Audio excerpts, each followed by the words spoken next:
बिस्मिल्लाहिर्रहमानिर्रहीम। अस्सलाम वालेकुम डियर स्टूडेंट्स, उम्मीद है आप सब लोग खैरियत से होंगे। कंप्यूटर साइंस के लेक्चर्स में आपने देखा कि chapter number 8 which was getting started with C क्या होता है। उसमें आपने देखा कि प्रोग्रामिंग लैंग्वेजेस कौन कौन सी होती हैं, उनकी मुख्तलिफ़ इक़साम कौन सी हैं, कौन सी लैंग्वेज प्रोग्रामर के लिए ज़्यादा आसान है, जिसमें काम करना इजी है, हाई लेवल लैंग्वेज और लो लेवल लैंग्वेज में क्या फ़र्क होता है।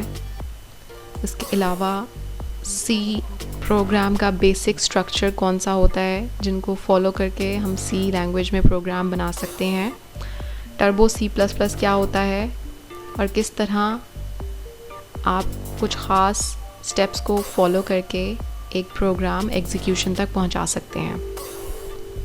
तो बेसिकली चैप्टर 8 जो था वो सी लैंग्वेज का इंट्रोडक्शन था, जिसमें आपने जाना कि कैसे एक प्रोग्राम बनाया जाता है। आज के लेक्चर में हमने चैप्टर नंबर 9 स्टार्ट करना है, जिसमें आप देखेंगे कि what are the elements of C language. इस चैप्टर में हम बहुत ही बारीक और माइनर चीज़ें डिस्कस करने वाले हैं, जैसे वेरिएबल क्या है, कांस्टेंट क्या है, डेटा टाइप्स क्या होती हैं, इनिशियलाइजेशन और डिक्लेरेशन में क्या फ़र्क है, कौन कौन से ऑपरेटर्स हैं जो सी लैंग्वेज का प्रोग्राम बनाने में इस्तेमाल किए जाते हैं।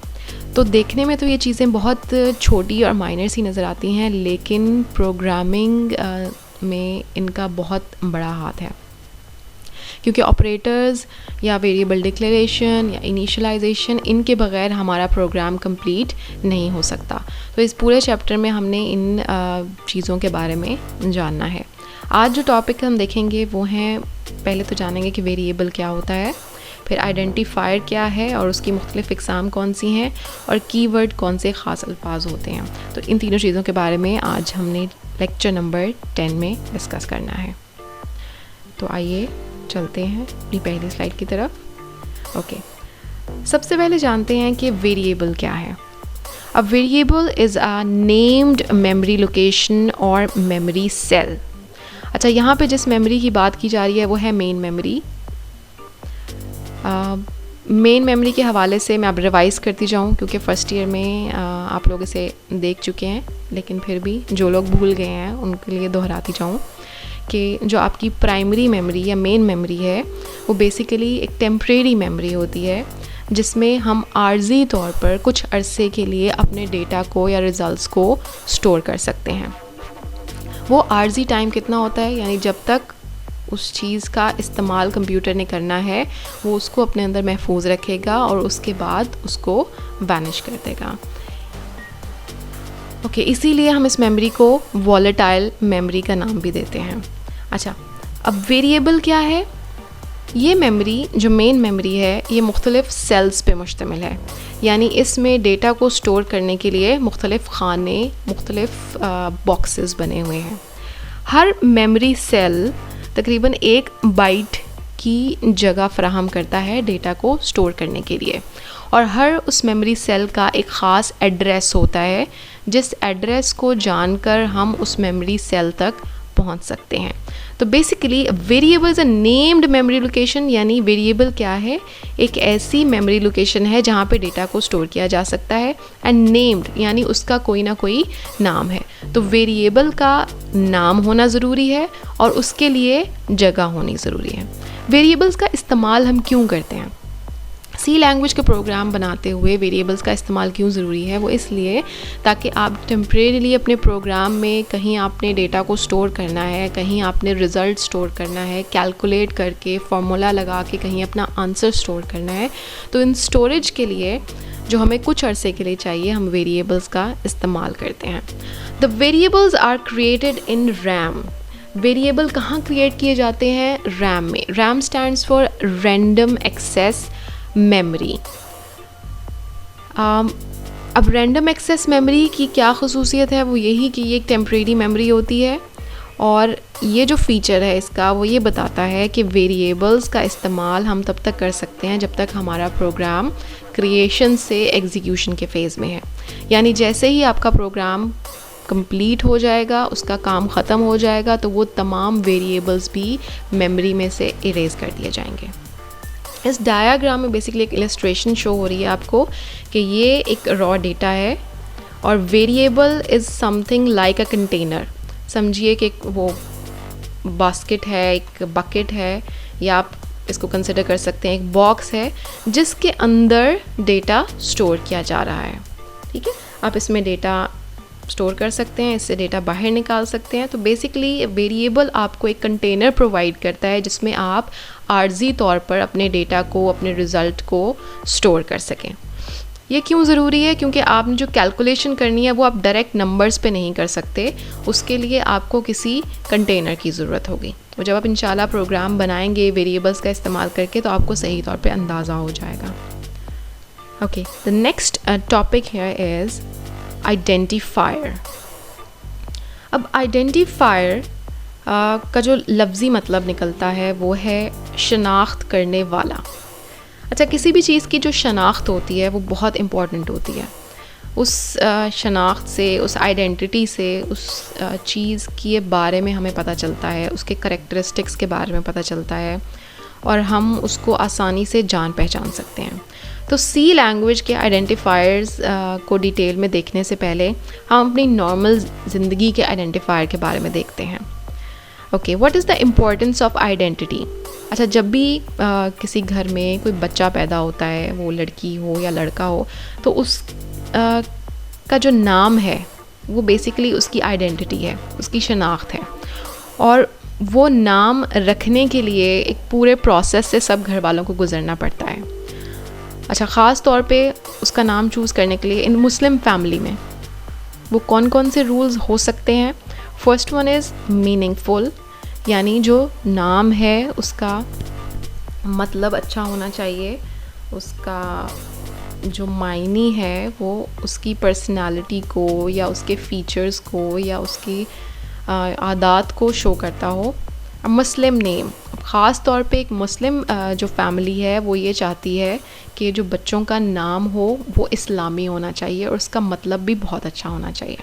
शॉर्ट एंड प्रिसाइज, नाम की जो लेंथ है वो बहुत ज़्यादा नहीं हो, बहुत बड़ा नाम, ख़ास तौर पे आजकल। पुराने ज़माने में हम बड़े नाम रख सकते थे, लेकिन आजकल के दौर में 2020 में या उससे कुछ सालों पहले से हम बहुत छोटे नामों को प्रेफर कर रहे हैं क्योंकि वो याद करने में आसान होते हैं, बोलने में आसान होते हैं। It should be unique. अच्छा, आजकल ये एक नया फीचर सामने आया है कि नाम यूनिक होना चाहिए। पहले एक ही नाम, एक ही ख़ानदान में 3-4 लोग ऐसे होते थे जिनका नाम सेम होता था, लेकिन अब क्या है कि हर फैमिली, हर जो माँ बाप हैं वो ये प्रेफर करते हैं कि उनके जो बच्चे का नाम है वो सबसे यूनिक हो या बहुत कम इस्तेमाल हुआ हो। It rhymes with the names of father, mother और अदर फैमिली मेम्बर। बाज़ औक़ात क्या हो जाता है कि माँ बाप या बहन भाई से मिलते जुलते नाम हो। मिसाल के तौर पे अगर किसी बच्चे का नाम, बड़े बच्चे का नाम एन से शुरू हो रहा है तो कोशिश ये की जाती है कि छोटे का भी एन से ही स्टार्ट किया जाए, तो ये मिलते जुलते नाम रखे जा सकते हैं। या इसके अलावा बहुत से रीज़न्स हो सकते हैं। ये रूल्स बताने का मकसद क्या है कि नॉर्मल ज़िंदगी में भी हम जब किसी की आइडेंटिटी बनाते हैं या उसकी शनाख्त देते हैं, उसको कोई नाम देते हैं, तो उसको रखने के लिए हमारे पास डिफरेंट कैटेगरीज़ होती हैं, डिफरेंट रूल्स होते हैं। सेम इसी तरह सी लैंग्वेज में भी जब हमने किसी चीज़ का नाम रखना है, किसी चीज़ को आइडेंटिटी देनी है, तो उसके लिए भी हमें कुछ ख़ास रूल्स फॉलो करने होते हैं। तो आइए देखते हैं कि सी लैंग्वेज के आइडेंटिफायर क्या होते हैं और वो कौन से रूल्स हैं जिनको फॉलो करके ही हम उन आइडेंटिफायर को रख सकते हैं।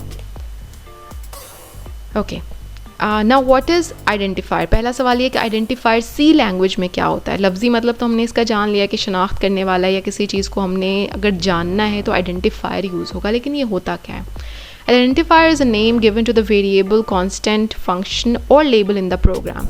किसी भी प्रोग्राम में अगर आप कोई वेरिएबल या कांस्टेंट या फंक्शन वगैरह इस्तेमाल कर रहे हैं, उसका जो नाम है, जो उसकी शनाख्त कर रहा है, उसको हम कहते हैं आइडेंटिफायर। मिसाल के तौर पे अगर किसी वेरिएबल का नाम एवरेज है तो ये उस वेरिएबल का नाम शो कर रहा है। किसी वेरिएबल का नाम अगर x है तो x is a name of that variable. तो बेसिकली उस मेमोरी लोकेशन का जो आप नाम तजवीज़ कर रहे हैं वो आइडेंटिफायर कहलाता है। Okay, a good identifier name should be descriptive and short. Same उसी तरह जैसे हमने लास्ट स्लाइड में देखा था कि बच्चे का नाम रखते हुए हम क्या करेंगे कि वो छोटा हो, लेंथी ना हो, पर डिस्क्रिप्टिव हो, यानी उसके नाम से उसके कोई करेक्टरिस्टिक शो होता हो, यानी उसका मतलब अच्छा हो। सेम इसी तरह जब सी लैंग्वेज में हमने किसी भी वेरिएबल का या किसी भी चीज़ का नाम रखना है तो इट शुड बी शॉर्ट, यानी वो बहुत लंबा नहीं होना चाहिए, बट डिस्क्रिप्टिव, यानी उसके नाम से अंदाज़ा हो कि इसने क्या काम करना है। मिसाल के तौर पे अगर आपने कोई ऐसा फार्मूला लगाना है जिसमें एडिशन का काम हो रहा है तो आप उसका उस वेरिएबल का नाम सम रख सकते हैं, ऐड रख सकते हैं, एडिशन रख सकते हैं, यानी ये जो नाम है ये बताते हैं कि इस वेरिएबल ने क्या काम करना है, एडिशन का काम करना है। आप उसका नाम कोई कुछ और नहीं रख सकते जो उसकी इस फीचर को शो ना कर रहा हो। An identifier in C language may consist of 31 characters। अच्छा, यहाँ पे C लैंग्वेज हमें एक लिमिट प्रोवाइड कर रही है कि जो आइडेंटिफायर है, वो जो नाम है, वो 31 कैरेक्टर्स से ज़्यादा नहीं होना चाहिए। ठीक है, वैसे तो हम कोशिश ये करते हैं कि वो छोटा हो, यानी 4 से 5 या 6-7 कैरेक्टर्स मैक्स इसका आपका वेरिएबल का नाम होना चाहिए, लेकिन फिर भी एक हमें लिमिट प्रोवाइड कर दी गई है सी लैंग्वेज की तरफ से कि 31 कैरेक्टर्स से नाम ज़्यादा नहीं होना चाहिए। अदरवाइज़ 31 कैरेक्टर्स के बाद जो कैरेक्टर्स आते हैं तो हमारा जो कंपाइलर है वो उसको कैंसिल आउट कर देता है, उसको वो एक्सेप्ट नहीं करता। Okay, now we are going to discuss the what are the rules of identifiers. अब आइडेंटिफायर्स के रूल्स कौन से हैं? Okay, first rule is the first character must be an alphabet और अंडरस्कोर। आइडेंटिफायर जो रखेंगे, जो नाम हम चूज़ करेंगे, उसकी पहला रूल क्या है कि पहला कैरेक्टर या तो कोई अल्फ़ाबेट हो, अल्फ़ाबेट से मुराद ABCD up to Z, A से लेके Z तक जितने भी कैरेक्टर्स आते हैं ये तमाम अल्फ़ाबेट्स कहलाते हैं। तो पहला जो कैरेक्टर है, नाम जहाँ से शुरू हो रहा है, वो अल्फ़ाबेट हो सकता है या अंडरस्कोर, ये जो लोअर डैश आपको नज़र आ रही है ये सिंबल अंडरस्कोर कहलाता है।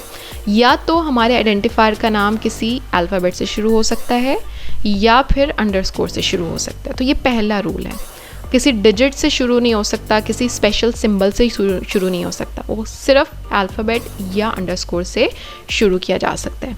लेकिन फिर भी मोस्टली हम ज़्यादातर क्या करते हैं, उसे सिंपल रखने के लिए अल्फ़ाबेट से उसको स्टार्ट करते हैं। Second rule is the identifier name must consist of only alphabetic characters, digits और underscore। दूसरा ये कि हमारा जो आइडेंटिफायर का नाम है उसमें सिर्फ अल्फ़ाबेट्स होने चाहिए, डिजिट्स होने चाहिए या अंडरस्कोर हो सकता है। ये 3 चीज़ें इसके अंदर मौजूद हो सकती हैं। इसके अलावा कुछ जो सिंबल्स होते हैं या ऑपरेटर्स होते हैं, प्लस माइनस मल्टीप्लिकेशन वगैरह, ये चीज़ें आप आइडेंटिफायर के नाम में इस्तेमाल नहीं कर सकते। अच्छा, ये वाला जो रूल है ये ओवरऑल पूरे आइडेंटिफायर के बारे में बता रहा है, यानी डिजिट्स हो सकते हैं, कैरेक्टर्स हो सकते हैं, लेकिन बीच में हो सकते हैं, लेकिन सबसे पहले अल्फ़ाबेट हो सकता है या underscore. And the third rule is the reserved word cannot be used as identifier name। reserved word क्या है? ये वो ख़ास अल्फाज हैं जो सी लैंग्वेज में पहले से मौजूद होते हैं किसी काम करने के लिए, जो कि अभी हम नेक्स्ट पढ़ेंगे कि रिज़र्व वर्ड क्या होते हैं। ये जो अल्फाज हैं इनको हम आइडेंटिफायर के नाम के तौर पे इस्तेमाल नहीं कर सकते। जो भी नाम आपने रखना है वो इनके अलावा होना चाहिए। अगर आप इनको नाम रख देंगे, for example void, int, long, ये सब रिज़र्व वर्ड हैं जो पहले से किसी काम के लिए मखसूस कर दिए गए हैं सी लैंग्वेज में। इन अल्फाज को हम आइडेंटिफायर के तौर पे यूज़ नहीं कर सकते। तो ये वो कुछ रूल्स हैं जिनको फॉलो करते हुए हमने आइडेंटिफायर का नाम रखना है। Now we are going to discuss what are the different types of identifier in C language. Okay, basically there are 2 types of identifier, and the first one is standard identifier. A type of identifier that has special meaning in C language is known as standard identifier. ऐसा identifier जिसका सी language में पहले से एक मफहूम तय कर दिया गया है, जिसका एक ख़ास मकसद है कि उसने इस काम के लिए इस्तेमाल किया जाना है, स्टैंडर्ड आइडेंटिफायर कहलाता है। मिसाल के तौर पे print F and scan F. अच्छा, इसमें अभी आप स्कैन एफ को नहीं जानते क्योंकि इससे रिलेटेड आपने प्रोग्राम्स नहीं बनाए, लेकिन प्रिंट एफ वो फंक्शन है जिसका इस्तेमाल करके हम स्क्रीन पे कोई लाइन, कोई स्ट्रिंग प्रिंट कर सकते हैं। तो बेसिकली ये वो आइडेंटिफायर्स हैं जो पहले से बता दिए गए हैं, जिसने लैंग्वेज बनाई है उन्होंने पहले से लाइब्रेरी में ये रख दिए हैं, हमने सिर्फ उनको इस्तेमाल करना है। ये आइडेंटिफायर स्टैंडर्ड आइडेंटिफायर कहलाते हैं। The second type of identifier is user defined identifier. It's a type of identifier that is defined by the programmer is known as user defined identifier. Identifier की वो किस्म जो कि प्रोग्रामर यानी programme बनाने वाला डिफ़ाइन करता है, यूज़र डिफ़ाइन आइडेंटिफायर कहलाते हैं।